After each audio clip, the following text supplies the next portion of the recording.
Today, we're talking about cold caning.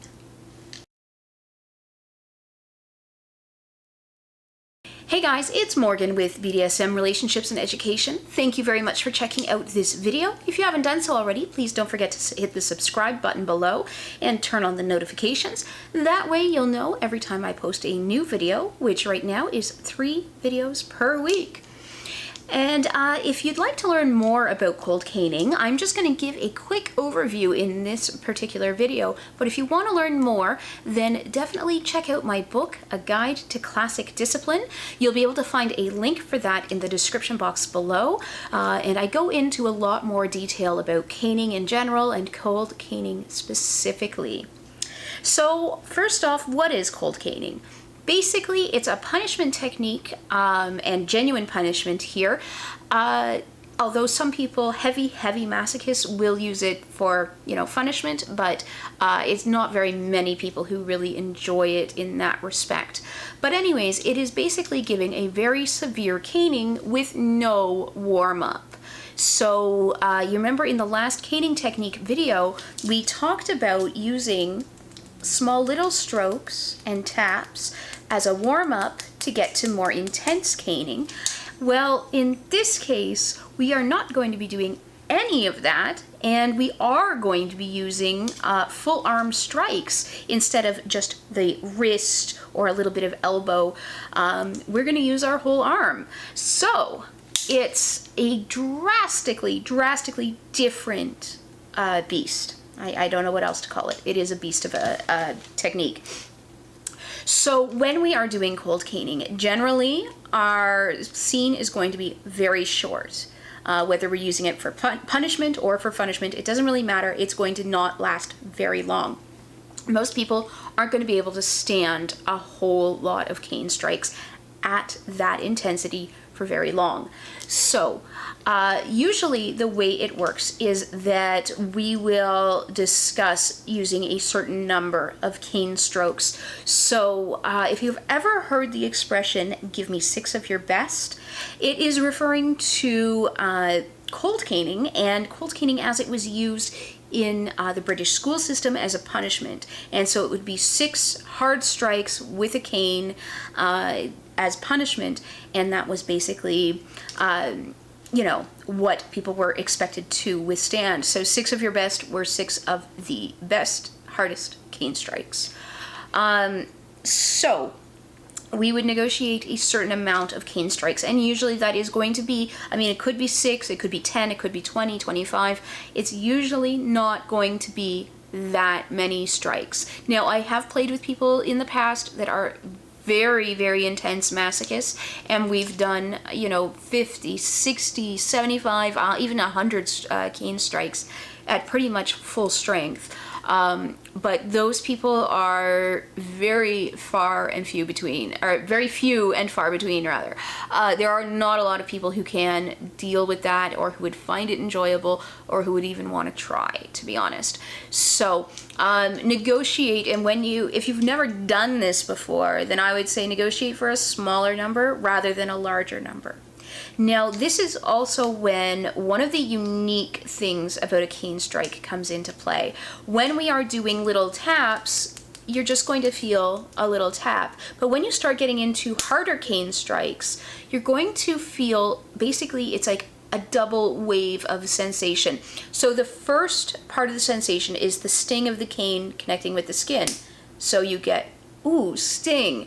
And then usually it's about 5-10 seconds later, you'll get a second wave of intense sensation, and it'll be kind of like a burning sensation, or just another type of intense feeling.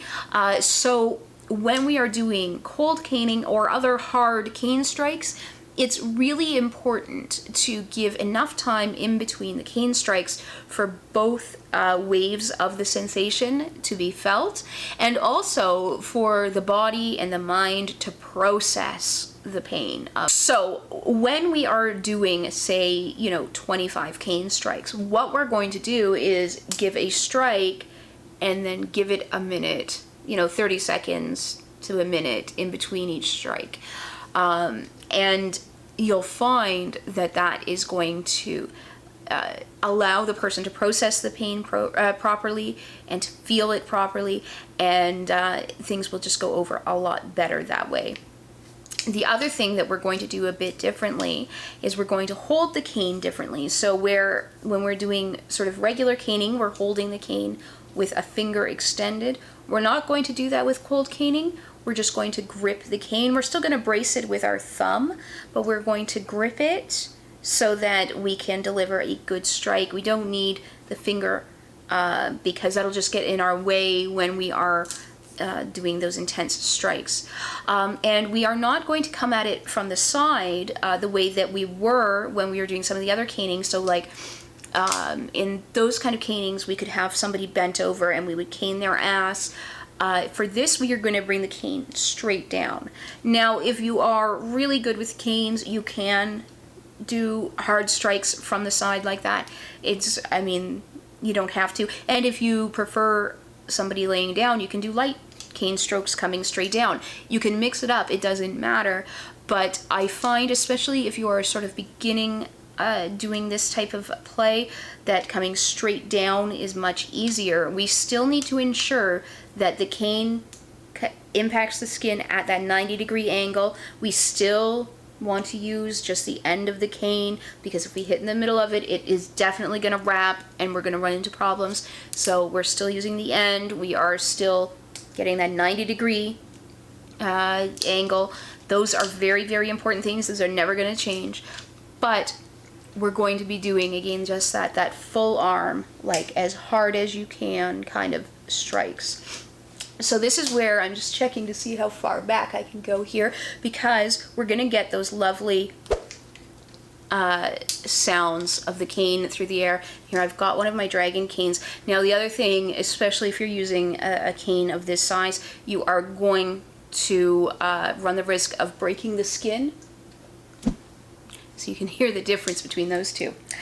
You're going to run the risk of breaking skin. So if you are doing cold caning with somebody, generally what you would do is gift them the cane, and that would be a cane that is used on them and only them, because this is a porous material and it cannot, if you get blood on it, you can't appropriately clean it.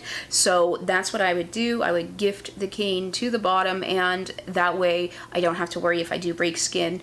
It's only ever going to be used on that bottom. Now, I will hold on to the cane and just put their name on it or something, or they can hold on to it, whatever works between you guys. But just something to be aware of is that your chances of breaking skin they're pretty good.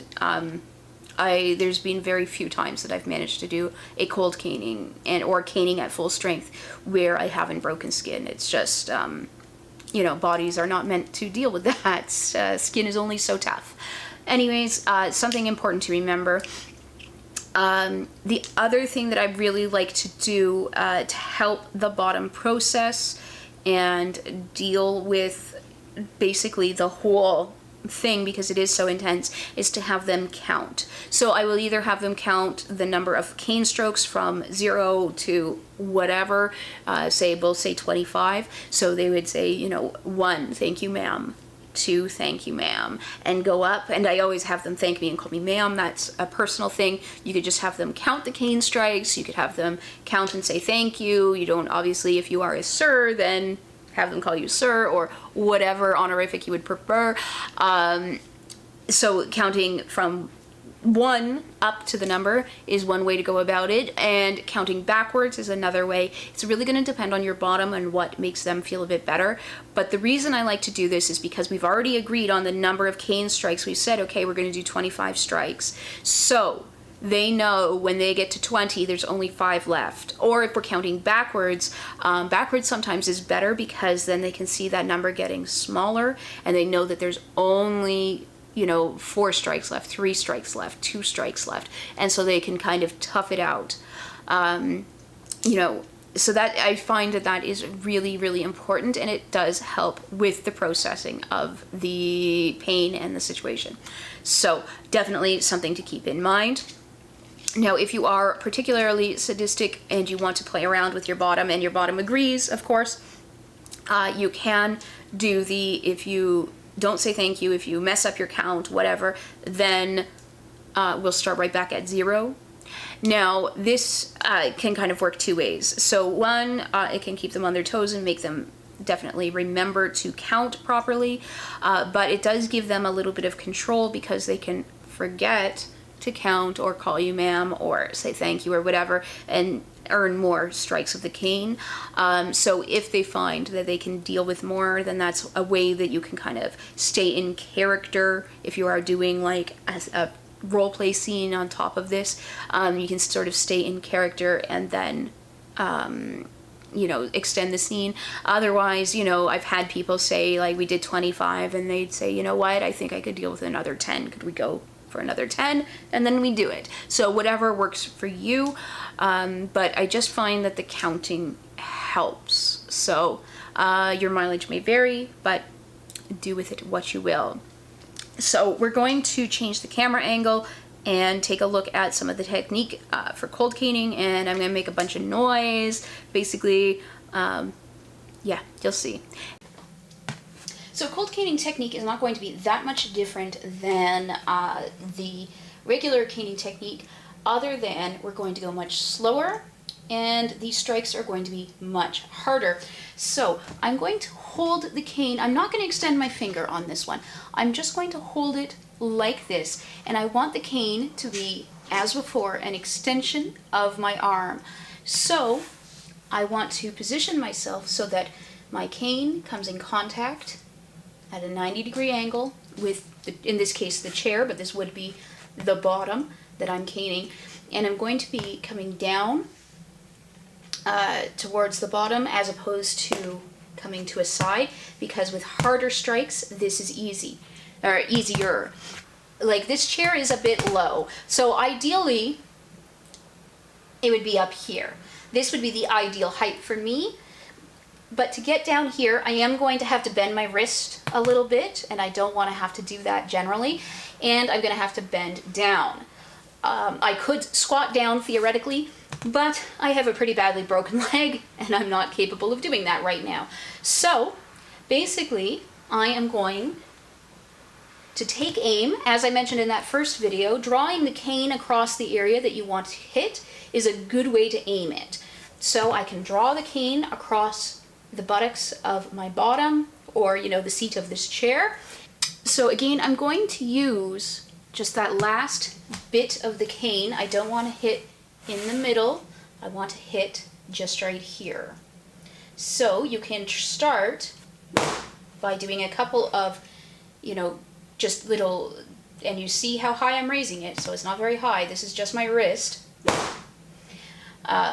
Some strikes like that, and then when we want to do a full arm strike, and like I said, if we were going to do cold caning, we won't even have any of those little ones to warm up. We're just going to go straight for the full arm.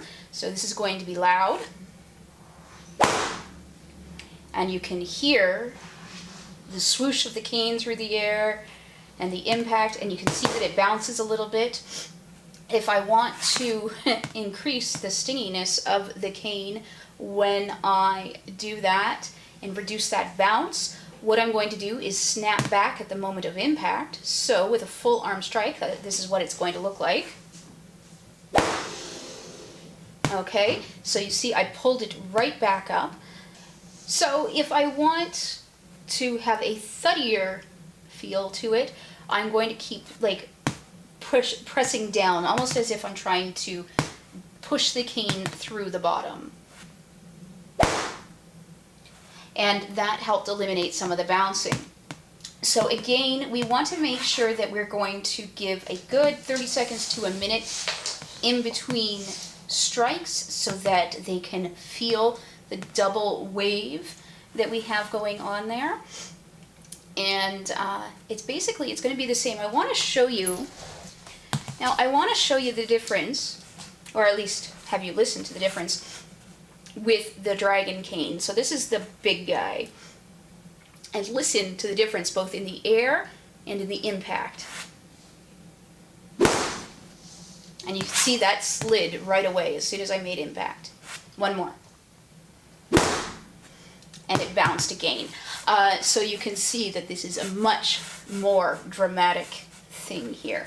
Again, just hitting with the very end. I don't want to hit too far down because even a cane of this thickness will wrap. So that is the basic technique for cold caning. It is simply, you know, making sure that your aim is absolutely perfect. It needs to be perfect before you start.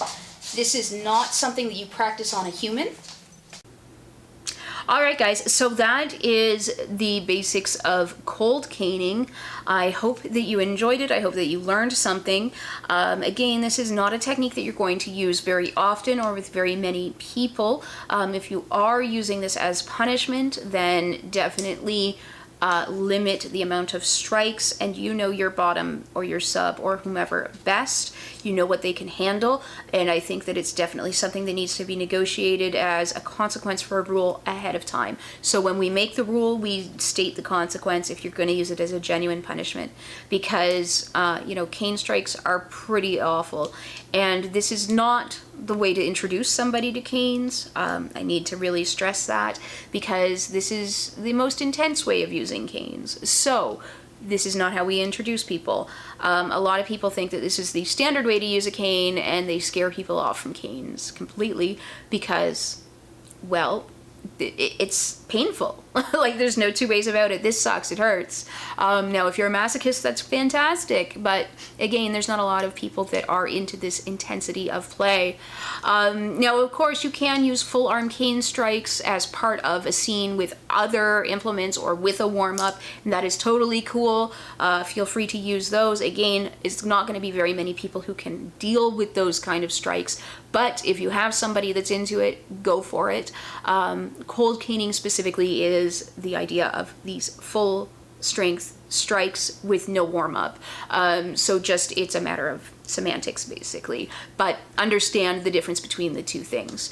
Anyways, guys, I hope you enjoyed that. Let me know if you guys are interested in a video about bastonado, which is foot caning. If you are, I will definitely do a video sometime soon featuring foot caning, bastonado. It's a personal favorite activity, but I know that it's not for everybody. Anyways, if you're interested in that, let me know, and I will see you guys in the next video.